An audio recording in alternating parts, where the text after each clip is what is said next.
오늘 본문은 바울의 1차 전도 여행 중에 방문했던 비시디아 안디옥을 배경으로 하고 있습니다.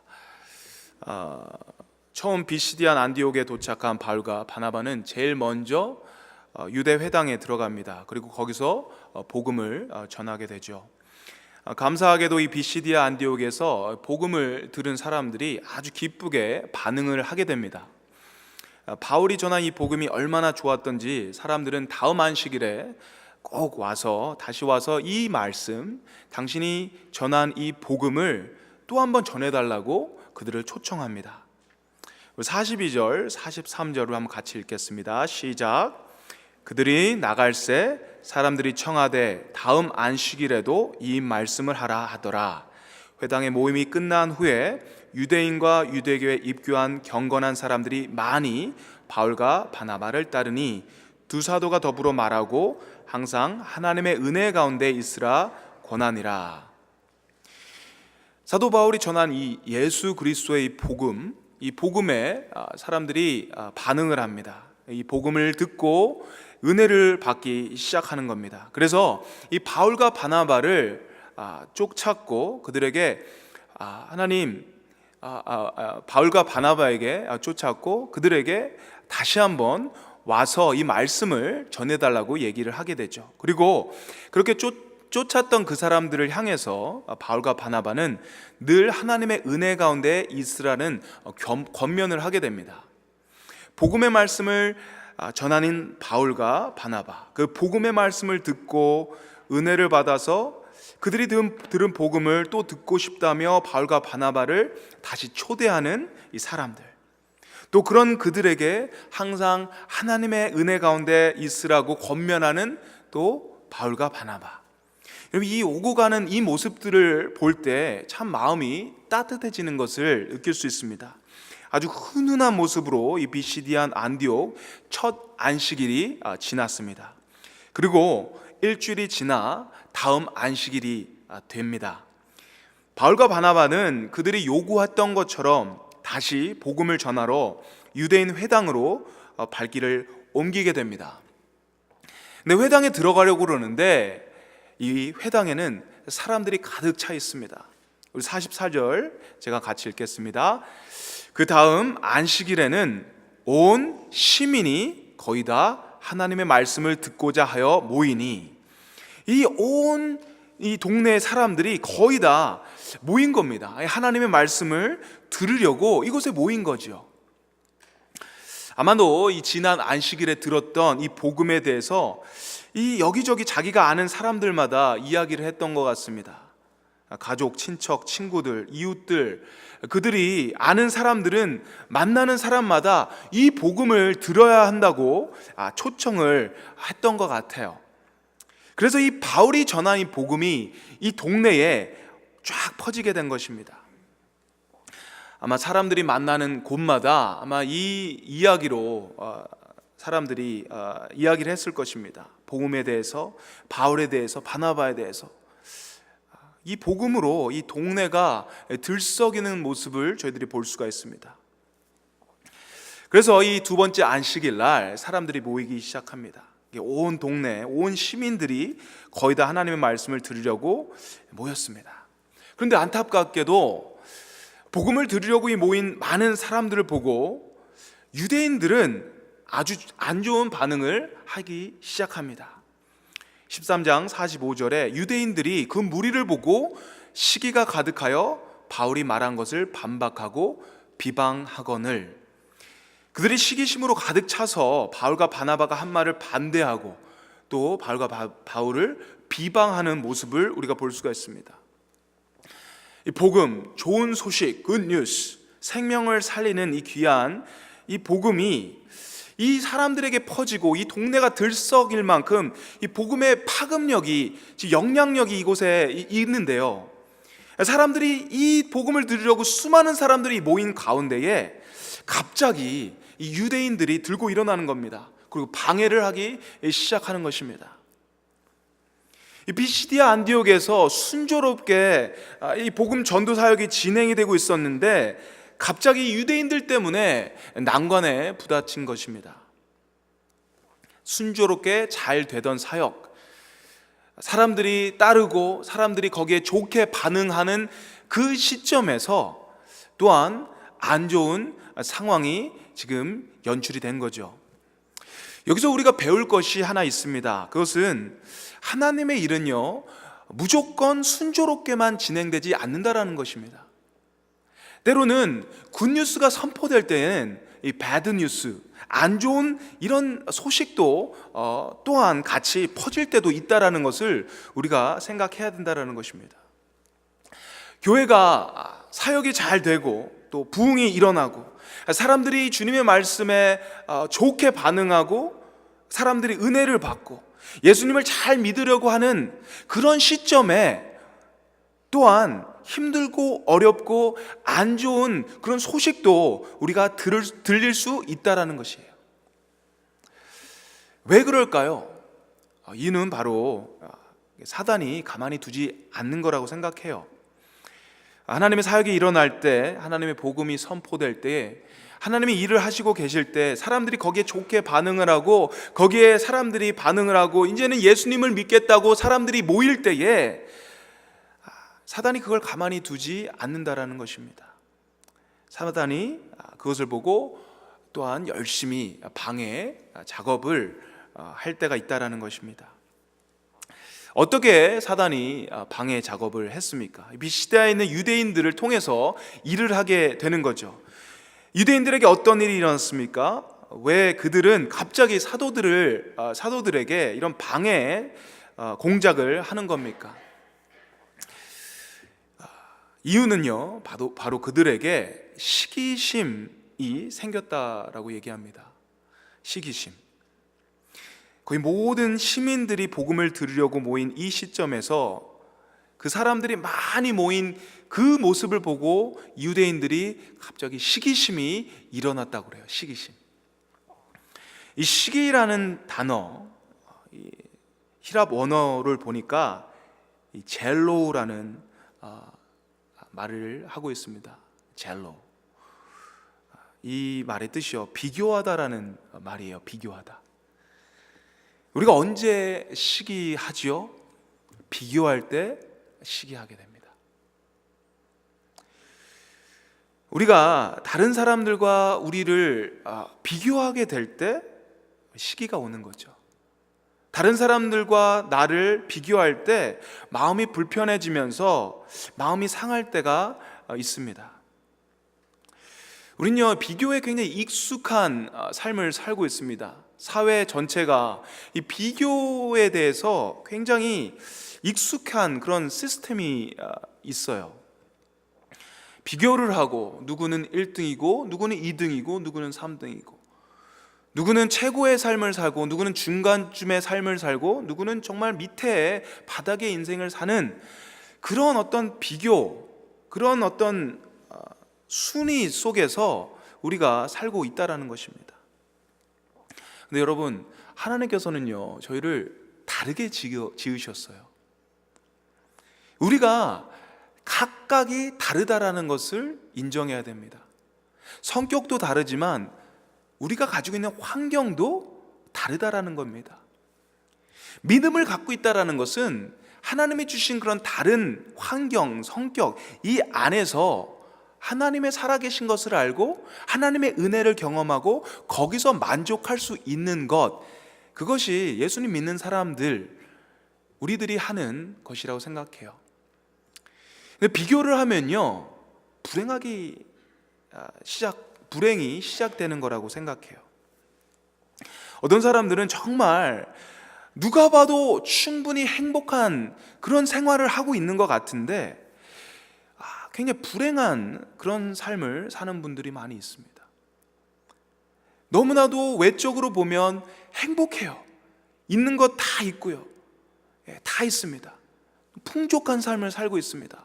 그리고 가족도, 남편도, 아내도, 아이들도 잘 크고 있어요. 그런데도 불구하고 불행한 그런 삶을 사는 그런 사람들을 우리가 볼 때가 있습니다.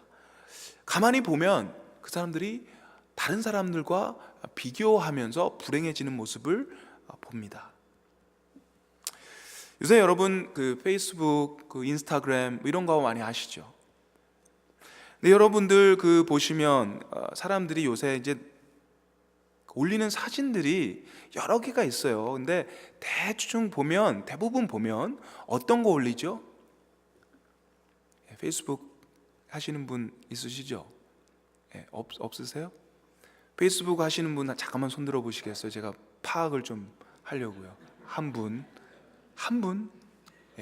뭐 인스타그램 하시는 분 있으세요? 두 분? 네 분 냈습니다. 네, 괜찮아요. 이게 뭐 근데 요새 사람들이 많이 하거든요. 이게 뭐 전부 저는 이제 사역을 페이스북이 없으면 잘 안 될 정도로 페이스북으로 해요. 사람들하고 얘기도 하고 이것처럼 좋은 네트워크 시스템이 없는 것 같아요. 근데 어쨌든 요새 많은 사람들이 페이스북, 뭐 인스타그램 이런 거를 합니다. 근데 이런 거를 하는 거 보면 보통 어떤 거 올리느냐 하면 자기가 정말 행복한 그 사진을, 그 스냅 사진을 올릴 때가 대부분 많아요. 여행을 가요. 그래서 아주 좋은 배경을 가지고 사진을 찍습니다. 아주 웃고 있습니다. 아주 멋있는. 그리고 맛있는 음식을 먹습니다. 레스토랑 좋은 음식을 갑니다. 그러면 음식점에 가서 그 사진을 딱 찍습니다. 그런 거 사진을 찍어서 이제 올리게 됩니다. 그러면 그런 거 그냥 기분 좋은 사진이죠. 좋은 사진들입니다. 행복한 사진들입니다. 근데 그런 사진들을 보고 있으면 행복해야 되는데 행복해지지가 않아요. 우울해져요. 왜죠? 나는 행복하지 않은데, 나는 거기 가지 않았는데, 난 그런 거 먹어보지도 않았는데 왜 이런 사진을 계속 올리는지, 그것도 한 사람이 아니라 정말 주위에 있는 많은 사람들이 한 번씩 올리게 됩니다. 그걸 안 볼 수가 없어요. 계속 올라오기 때문에. 같이 좋아해야 되고 같이 행복해야 되는데 그러지가 않습니다. 우울해지는 거예요.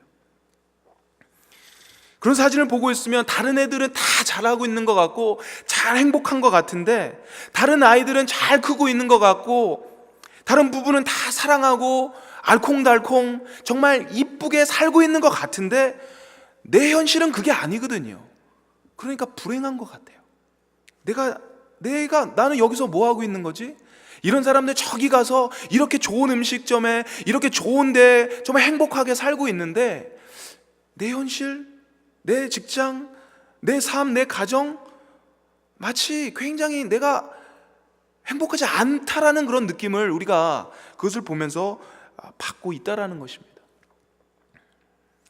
다른 사람들의 사진을 보면서 뭐 하는 거죠? 비교하는 거예요. 비교. 내 삶과 그들의 삶 비교하는 겁니다. 그 사람들의 사진을 보면서 행복한 그 모습을 보면서 나는 왜 여기 있는 걸까? 나는 왜 이런 대우를 받으며 살고 있는 걸까? 나는 왜 이런 곳에 있는 걸까? 이러면서 이렇게 스트레스를 받고 우울해지는 저희들 자신의 모습을 우리가 발견하게 된다는 것입니다. 이 인스타그램이나 페이스북이 아니더라도요, 우리는 굉장히 비교하고 서로를 이렇게 저울질하며 살아갈 때가 참 많이 있습니다. 그래서 우리가 이 훈련을 좀 해야 됩니다. 내 스스로 누군가와 비교하지 않는 이 훈련. 나는 나 존재로 감사하는 훈련. 내가 있는 이 상황에서 내가 어쩔 수 없이 살아야 되는 이 현실 속에서 감사해야 하는 훈련. 이것이 정말 우리에게 필요해요. 이 훈련이 우리에게 있어야 됩니다.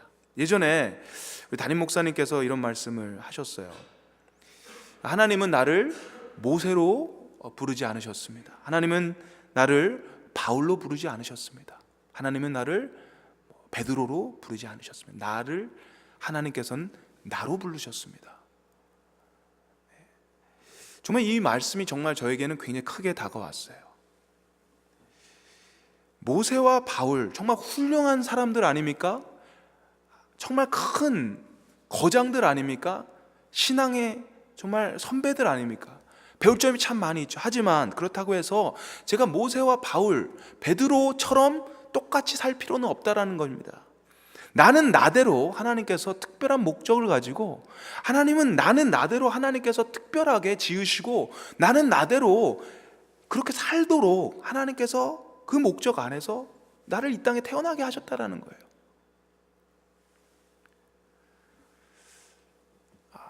뭐 이찬수 목사님, 유기성 목사님, 릭 워렌, 프랜시스 첸, 정말 엄청난 그런 목사님들이 계시고 엄청난 신앙의 그런 선배들이 계십니다. 존경하고 그분들이 정말 멋있는 분들이라는 건 인정을 하지만, 제가 그분들과 똑같은 삶을 살 필요는 없는 거거든요. 여러분들도 마찬가지입니다. 이 비교라는 건 그렇게 나쁜 거예요. 아무리 좋은 사람과 있어도 그렇게 비교하게 되면요, 내 삶이 우울해지는 거예요. 내 삶이 행복해지지 않는 겁니다.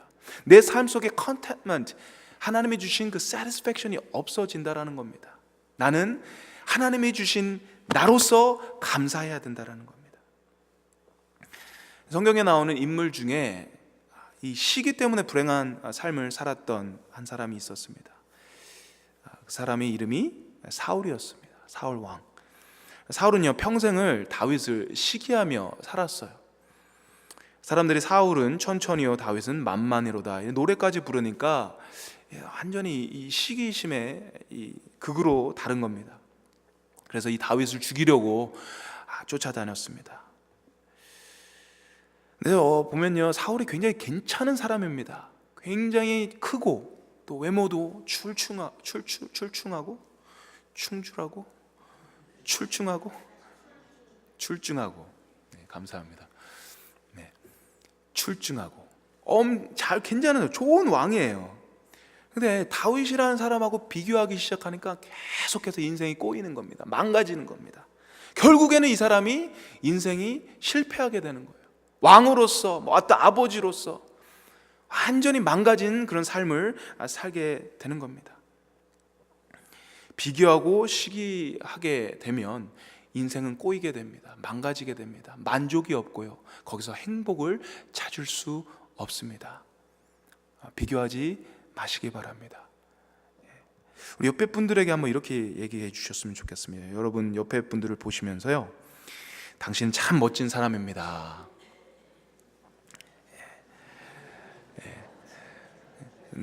나 역시 멋진 사람입니다. 보시면서 얘기하시기 바랍니다. 당신 참 아름다운 사람입니다. 나 또한 참 아름다운 사람입니다. 여러분, 하나님께서 우리를 아름답게 지으셨어요. 멋지게 지으셨다고요. 아멘. 그거 믿고요, 우리가 정말 비교하지 말고 나는 나대로 여기서 행복을 누리자고요. 감사하고요. 우리 교회에서 행복을 좀 누렸으면 좋겠어요. 다른 교회랑 비교하지 않고요, 다른 목사님들하고 비교하지 말고요, 이곳에서 정말 최고로, 가정도 마찬가지고 다른 와이프랑 비교하지 말고, 다른 남편이랑 비교하지 말고, 그 안에서 아이들도 마찬가지죠. 다른 애들하고 꼭 비교하지 마시고, 그 안에서 정말 하나님이 주신 그 나름대로의 나름대로의 아름다움을 우리가 느끼면서 우리가 거기서 감사하며 살았으면 좋겠어요. 유대인들이요, 시기가 가득해서 이제 그 다음에 나왔던 것이 뭐죠? 비방이었습니다. 비방이요, 이 히랍 원어로 찾아보니까 카타랄레오. 이 말의 뜻이요, 보니까 칼로 베다라는 뜻이에요. 칼로 베는 거, 비방하는 거. 이 말 역시 의미가 있죠. 누군가를 비방하는 것은 마치 칼로 사람을 베는 거예요. 예수님께서 마태복음 5장 22절에 이렇게 말씀하셨어요. 나는 너희에게 이르노니 형제에게 노하는 자마다 심판을 받게 되고, 형제를 대하여 라가라 하는 자는 공회에 잡히게 되고, 미련한 놈이라 하는 자는 지옥불에 들어가게 되리라. 누군가를 라가라 하는 것, 가치 없다, 어리석다, 바보다, 이렇게 얘기하는 거죠. 그리고 미련한 놈이라고 하는 거, 비방하는 겁니다. 사람을 낮추는 겁니다. 험담하는 겁니다. 근데 이런 것이 그냥 칼로 베는 것 같은 이 폭력적인 행위라고 얘기하는 거예요.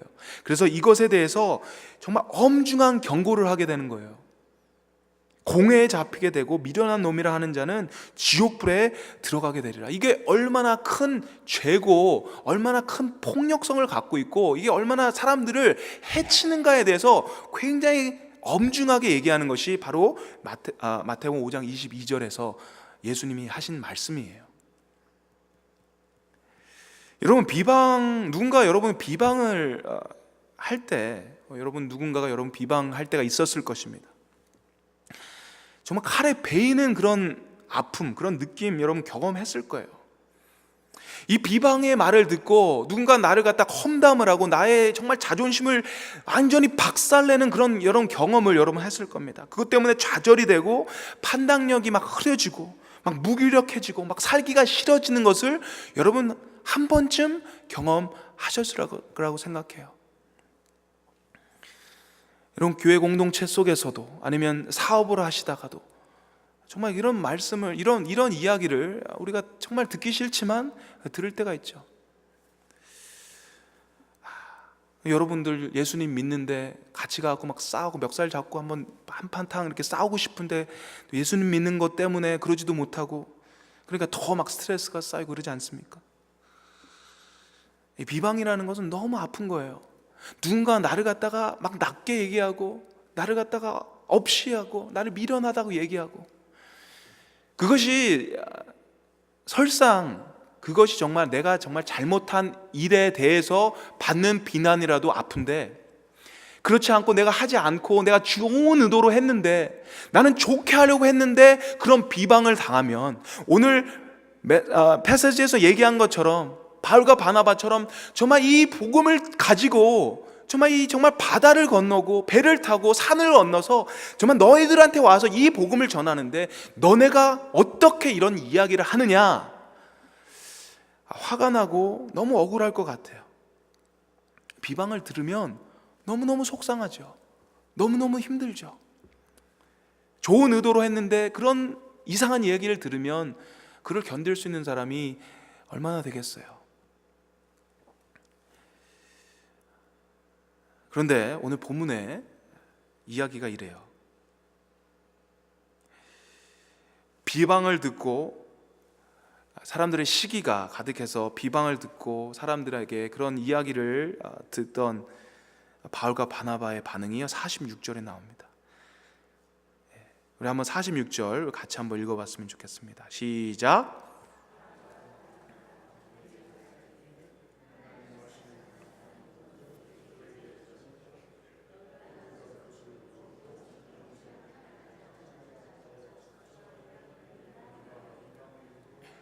아멘. 바울과 바나바가 담대하게 이야기했다고 그래요. 뭐 흔들리는 것이 아니라 누군가 나를 비방을 했을 때, 누군가 나에게 험담을 했을 때, 이상한 이야기를 나에게 줬을 때, 욕을 했을 때 우리는 멘탈이 흔들리게 되죠. 거기서 반응하게 됩니다. 너는 그렇게 얘기해? 너는 어떤데? 너는 그렇게 잘났니? 뭐 이런 얘기가 나오게 되죠. 근데 바울과 바나바는 그런 이야기를 하지 않아서 담대하게 이야기한 것이 무엇입니까? 우리는 하나님의 말씀을 당신에게 먼저 전하지 않을 수가 없었습니다. 근데 당신들이 그걸 스스로 배척한 겁니다. 스스로 영원한 생명을 얻기에 합당하지 못한 사람으로 자인함으로 이제 우리는 다른 곳으로 갑니다. 이방 사람들로에게로 갑니다. 담대하게 이야기를 합니다. 할 말은 하는 거죠. 근데 흔들리지 않아요. 멘탈이 흔들리지 않아요. 어떤 감정이 섞여서 그래 너네들 잘났다 이러면서 막 같이 욕을 하고 같이 막 그런 비방을 하지 않습니다. 담대하게 자기 할 말만 하는 이런 모습들, 담담하게 감정적인 충돌이 일어나지 않습니다. 아주 소신 있게 주님의 메시지를 전하기로 합니다. 제가 예전에요, 여러분 혹시 복음을 전하다가 여러분 혹시 이 바울처럼 누구에게 비방을 당하거나 아니면 쫓겨나거나 욕먹은 적 혹시 있으세요? 누가 막 침을 뱉고 막 나가라 그러고 막 그런 적 혹시 있으세요?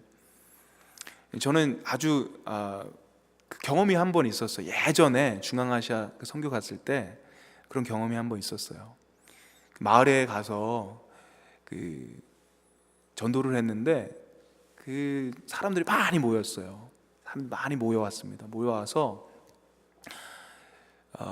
아주 뭐 잘 됐죠. 이제 예수 영화 틀어주고 이제 사람들이 그 예수 복음 이제 전하기만 하면 되는데 그 중간에 어느 할머니 한 분이 들어오시더니 모여 있는 거를 갖다가 막 흩트기 시작했어요. 그 예전에 우리 아마 찍은 그 영상에도 아마 있을 겁니다. 얼마 전에 그 영상을 제 EM 친구들한테 보여줬어요. 제가 거기서 태권도복 입고 있어요. 그래서 막 태권도 하고 나중에 이제 복음 전하고 이제 뭐 이렇게 하는데 저희들이요 그때 막 그거를 위해서요 그 사막 같은 데 가서 막 땀 흘리고 막 거기서 막 열심히 기도하고 전도하고. 근데 그 사람들이 예수님 영접하면 그게 얼마나 큰 기쁨이에요. 그렇잖아요. 내가 여기서 고생하는 거 그거 보면요 그냥 싹 없어지는 거예요. 그게 복음 전하는 사람들의 어떤 축복 같은 거거든요. 근데 그 복음을 전하는데 누군가가 와서 방해를 하니까 이 사람이 너무 미운 거예요. 이 할머니인데 정말 제가 태권도복을 입어갖고 내가 한번 발로 때리고 싶더라고요. 정말 그 정도로 미워요. 이분이 그냥 안 나가요. 막 의자 집어 던지고 그러더니 나중에 나가서 저희가 그때 거기서 물을 가져왔어요. 물통, 수박 이런 거 가져왔어요. 그때 막 그 가뭄이 심해서. 근데 그분들이 가서 몇 분들이 또 모여갖고 그걸 갖다 땅바닥에 막 팍 패대기를 치고 수박이 막 깨지고 막 물통이 날아가고 이러는데 너무너무 막 화가 나고 같이 막 부글부글 끓더라고요. 근데 너무 감사하게도 그게 이렇게 큰 일은 일어나지 않았어요. 나중에는 그게 좀 하나님의 은혜로 막 가라앉고 그래서 저는 이제 저쪽에 이제 깨진 수박 들어갖고 같이 먹고 막 그렇죠. 그 기억이 있어요. 근데 그 기억이 너무나도 생생하게 있어요. 그게 굉장히 큰 상처 같은 거였거든요. 여러분 그럴 때 충돌하지 않는 거는 정말 어떻게 비정상적인 거라고 할 수가 있어요. 감정이 확 올라와요. 우리가 사랑으로 우리가 복음을 전하러 하나님의 일을 하러 간 그 거룩한 일을 하는데도 그렇게 비방을 들으면 우리가 감정이 확 올라와서 같이 대응하고 싶어 하는데 우리가 세상을 살면서 그냥 세상 사람들 속에서 가정에서 그런 비방하는 이야기를 들었을 때 싸우지 않는 게 오히려 더 이상한 게 되는 거겠죠. 근데 그렇습니다. 우리가 예수님 믿는 사람들은 반응이 달라야 된다고 생각해요. 그런 비방이 들었을 때 오늘 말씀처럼 바울과 바나바처럼 담대하게, 그렇다고 해서 그냥 물러 터지게 그냥 당하고만 있는 것이 아니라 할 말은 소신의껏, 그렇지만 그 다음에 그냥 나가는 거예요. 그 다음을 향해서 가는 겁니다. 우리는 이제 이방 사람들에게로 갑니다. 그러고서 다음 사역지를 향해서 떠나는 그들의 모습, 이것을 우리가 기억해야 된다고 생각해요. 때로는 우리가 살면서 원하지 않는 그런 충돌에 우리가 컨플릭에 있을 때가 있는데 그럴 때마다 이것을 좀 기억했으면 좋겠습니다. 50절에 이에 유대인들이 경건한 기부인들과 귀신의 유력자들을 선동하여 바울과 바나바를 박해하게 하여 그 지역에서 쫓아내니, 결국 유대 사람들이 이 경건한 기부인들과 이 성읍의 지도층 인사들을 선동하기 시작합니다. 그 사람들을 선동해요. 자기네들은 뒤에 있고 정말 비겁하게 그 사람들을 이용해서 바울과 바나바를 박해합니다. 그래서 그 지역에서 이제 킥아웃 당하는 그런 일이 벌어지게 되죠. 사역을 못하고 쫓겨난 겁니다. 실패한 거죠.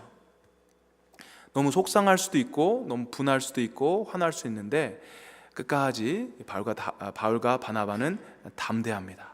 그리고 오늘 본문은 이렇게 결론이 짓습니다. 51절, 52절 제가 읽겠습니다. 그래서 바울과 바나바는 그들에게 발의 먼지를 털어버리고 이고니온으로 갔다. 제자들은 기쁨과 성령으로 가득 차 있었다. 시기와 비방, 이 모든 엄청난 그런 어려움을 당하고 쫓겨난 바울과 바나바는 그들이 했던 행동은 그냥 단순합니다. 그들의 발에 먼지를 털어버리고 그냥 다음 선교지를 향해서 떠나게 됩니다. 이고니온을 향해서 떠납니다. 그냥 툴툴 털어버리고 그냥 떠나는 거예요. 다른 게 아니에요. 거기서 뭐 싸우지도 않고 욕하지도 않고. 이 모습을 보면서 묵상이 되더라고요. 우리가 살면서 그런 수모, 그런 인솔트가 받을 때가 있잖아요.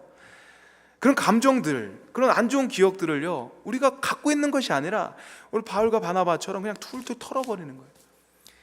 이 발에 묻은 어떤 이 먼지처럼, 흙처럼 그냥 툴툴 털어버리면서 나가는 겁니다. 이 모습 보면서 참 우리랑 다르다라는 생각을 갖게 됩니다. 이 발에 먼지를 털어버리는 이들의 모습을 보면서 예전에 들었던 예화 하나가 생각나서 제가 찾아봤는데요. 여러분 아마 많이 들어보셨을 겁니다. 당나귀 이야기입니다. 제가 읽겠습니다. 당나귀가 빈 우물에 빠졌습니다. 농부는 슬프게 울부짖는 당나귀를 구할 도리가 없었습니다. 마침 당나귀도 늙었고 쓸모없는 우물도 파묻으려고 했던 터라 농부는 당나귀를 단념하고 동네 사람들에게 도움을 청하기로 했습니다. 동네 사람들은 우물을 파묻기 위해 제각기 삽을 가져와서는 흙을 우물을 메워갔습니다. 당나귀는 더욱더 울부짖었습니다. 그러나 조금 지나자 웬일인지 당나귀가 잠잠해졌습니다. 동네 사람들이 궁금해서 우물 속을 들여다보다가 놀라고 말았습니다.